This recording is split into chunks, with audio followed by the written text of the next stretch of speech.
Je pense à la saison 2025-2026 de Lamine Yamal et... et je rigole tout seul comme un fou. Je suis obligé de faire de l'acting, tellement je deviens fou. Je pense les gars que vous êtes pas prêts. Comment Lamine Yamal pouvait enregistrer cette vidéo, venir en décembre ou même dans un an, la saison 2025-2026 de Lamine Yamal, il va choquer encore une fois le monde du football. Un gamin qui sur 2 ans, première saison il fait top 8, deuxième saison il fera minimum top 2, et certains supporters du FC Barcelone sont inquiets. Certains trouvent que le numéro 10 est trop lourd pour lui, pour 45 minutes. Mais c'est vous m'inquiétez les gars, je vous jure. Attention les gars, je ne dis pas qu'on peut pas dire qu'il a fait un mauvais match, oui. Son match il était nul, son match il était nul à chier, oui.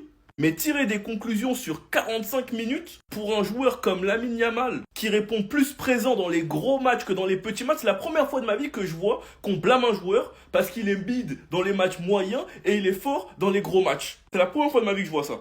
Et si vous avez l'habitude de le regarder jouer, c'est pas la première fois que pendant une première mi-temps il est moyen. Quand il revient en deuxième, il est bouillant. C'était la même chose face au Benfica. Après, je lui trouve pas d'excuses, il a fait un mauvais match. Mais ceux qui tirent des conclusions pour 45 minutes et vous êtes supporter du Barça, les gars, je pense que vous êtes fous. Sinon, vous les gars, vous en pensez quoi? Ramenez sur sa personne, on s'ennuie. Pardon? Pardon? Breaking. Araujo n'accepterait pas un rôle secondaire dans l'équipe la saison prochaine. S'il ne se sent pas valorisé, il pourrait envisager un départ. Mais pars. Prends tes affaires, barre-toi. Pour quelqu'un qui a annoncé publiquement que cette année ce serait son prime, eh ben écoute, drôle de prime, hein, la fuite. C'est donc ça le prime du football maintenant? Mais ce mec-là, il est culotté, hein. Il est très culotté. Blessure sur blessure, erreur sur erreur dans les gros matchs. Au lieu de monter crescendo et essayer de reprendre ta place de titulaire, tu veux imposer ça au club. Respecte Koubarsi, respecte Inigo, qui se sont fait un nom en prouvant. Christensen aussi, il a un nom en tant que remplaçant, mais on le sait, lorsqu'il est opérationnel, dans la majorité des cas, il est bon. Pour les supporters, vous avez dû attendre le match face à Vissel pour vous rendre compte que Christensen, c'est un énorme atout pour nous. Lui, il a les blessures, etc.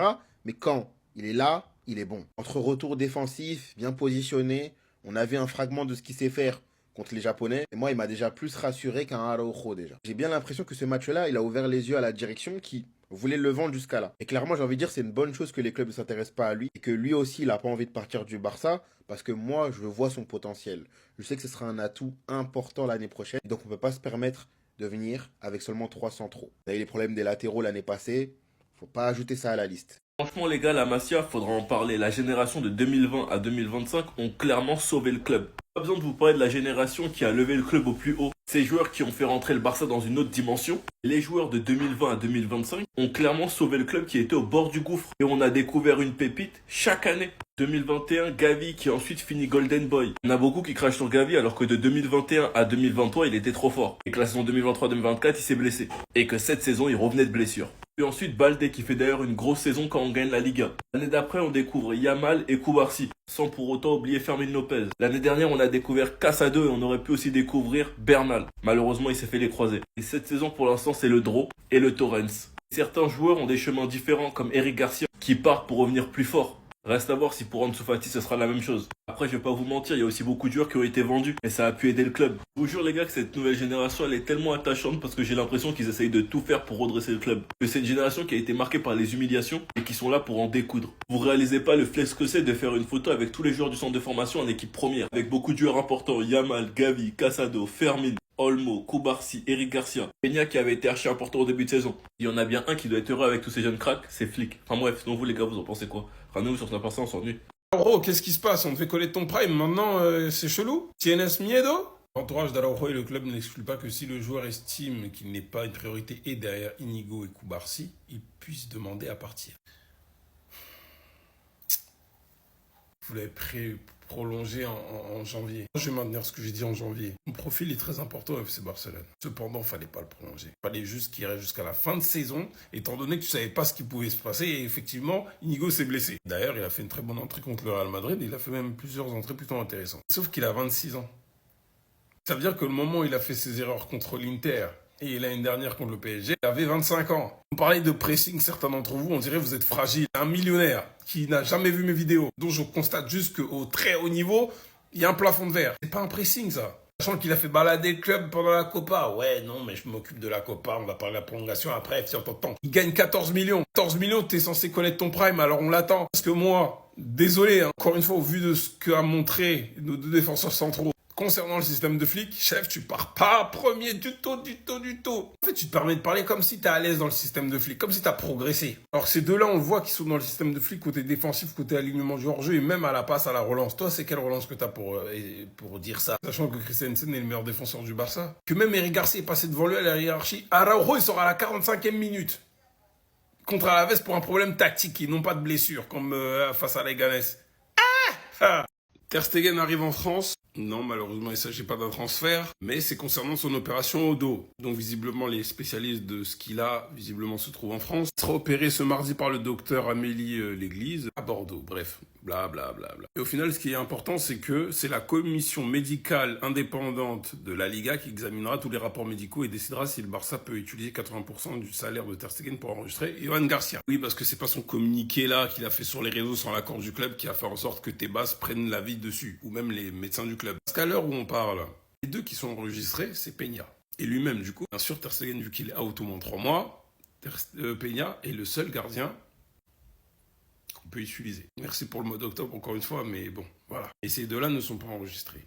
Mais encore une fois, hein, moi, et je maintiens le même discours, dans tous les cas, je suis cohérent. Tout ça, Ter Stegen, on peut l'en vouloir sur ça. Mais la Porta et Deco, de base, on doit pas compter sur une blessure de 3 mois de Ter Stegen pour enregistrer des joueurs.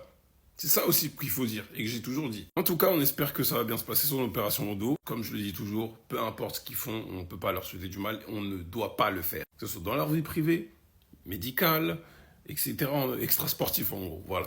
Rap versus réalité. Rap, Ter Stegen à l'aéroport avant de partir pour une opération chirurgicale. Ma relation avec le club est bonne. Réalité, Ter Stegen a préféré se rendre seul à Bordeaux pour son opération, refusant que des représentants du club l'accompagnent. Franchement, Ter Stegen, au point où on en est, après l'opération de Ter Stegen demain, le Barça annoncera son indisponibilité d'au moins 4 mois et soumettra ensuite les documents officiels à la fédération. Si la décision est approuvée, 80% de son salaire pourrait être utilisé pour inscrire quelqu'un d'autre. Entre nous, Ter Stegen, franchement, on n'a pas besoin de ça. Autre information importante du jour, ça concerne Hector Fort qui pourrait quitter le Barça cet été. Bien qu'il espérait gagner la confiance d'Hansi Flick, Koundé et Eric Garcia sont actuellement devant lui. Le club est maintenant plus ouvert à le transférer pour un gain financier. Lui qui a eu 0 minute face au Vissel Kobe, la fois où il est arrivé en retard, on l'avait prévenu, tu veux énerver un Allemand. Premier jour de reprise, t'arrives en retard. En plus, il est arrivé bien en retard, c'était pas 5-10 minutes. Et en plus, la veille, il était avec Yamal. Mais mon gars, c'est juste les retombées en fait. Apparemment, Mallorca aurait manifesté un intérêt pour lui. Donc à voir ce qui va se passer, mais la meilleure chose que ce soit pour lui ou pour nous, c'est une vente. Parce qu'il passe derrière Eric Garcia, au poste d'arrière gauche, il est même pas dans les plans de Flick, je pense. Donc dites-moi vous en pensez en commentaire, les gars, pour vous abonner, vous êtes des bons, nous, on avance. Des nouvelles des champions d'Espagne, des nouvelles de nos joueurs préférés. Ils décollent pour la Corée du Sud, direction Séoul. Je suis fatigué, donc je vais pas faire de vidéo au moment où ils vont atterrir. Ils sont frais, ils sont souriants, je suis fatigué. Enfin bref, ils jouent dans 2 jours, il me semble. Après leur visite au Japon, voilà, ils se sont amusés, quartier libre. Ils se sont entraînés même hier. Ça doit être de midi, 13h là-bas, à l'heure où je tourne. C'est bien ce que je disais. 31 contre Séoul, et après ils vont se déplacer à Daegu, avant de retourner à Barcelone, la maison mère, pour jouer contre Com. D'ailleurs, j'ai la flemme d'aller prendre la capture parce que je suis fatigué. Bernal entame sa dernière phase de préparation, donc il devrait jouer contre Com, c'est ce qui est prévu. Mais il ne jouera pas ni contre Séoul, ni contre Daegu. Programme du jour, entraînement sans relâche, puis bien sûr quartier libre, parce que ça reste que de la pré-saison. On en parle tout de suite. Ils sont bien, visite au Japon, quartier libre. Voilà, hein, c'est ça la vie de footeux en fait. Et Dieu merci, ils n'ont pas joué la Coupe du Monde des clubs. Ils ont le droit à leur entraînement, il me semble, sous 32 degrés quand même au Japon, et plus de 60%, 65% d'humidité. Si tu rajoutes à ça le décalage horaire. En plus, je savais pas, c'est que les clubs asiatiques ont déjà repris le championnat. Donc c'est pour ça qu'en fait, ils jouaient avec pas mal d'intensité. Ok. Son Flick avait dit en conférence de presse qu'il a bien aimé l'intensité du Vissel Kobe. Enfin bref, j'ai déjà hâte du deuxième match. Encore une fois, dès que le Flickball permettra, je vous mettrai le lien de voir comment c'est possible de voir le match. En tout cas, c'est la meilleure recrue du club de la décennie. Voilà, je tiens à le rappeler. Ceux qui viennent me demander, ouais, non, mais Eli, on va faire comment après lui et qui on prend? Profitez du Flickball. Vous voulez pas vous bolofer devant le tchapa du Flickball? Accélérez le pas? Non, mais sérieusement, moi je le vois en commentaire ou en live, on me pose la question. Profitez! Même que la Porta prolonge, fait même un contrat à vie, là, jusqu'à la fin. Bolon, Ronaldo.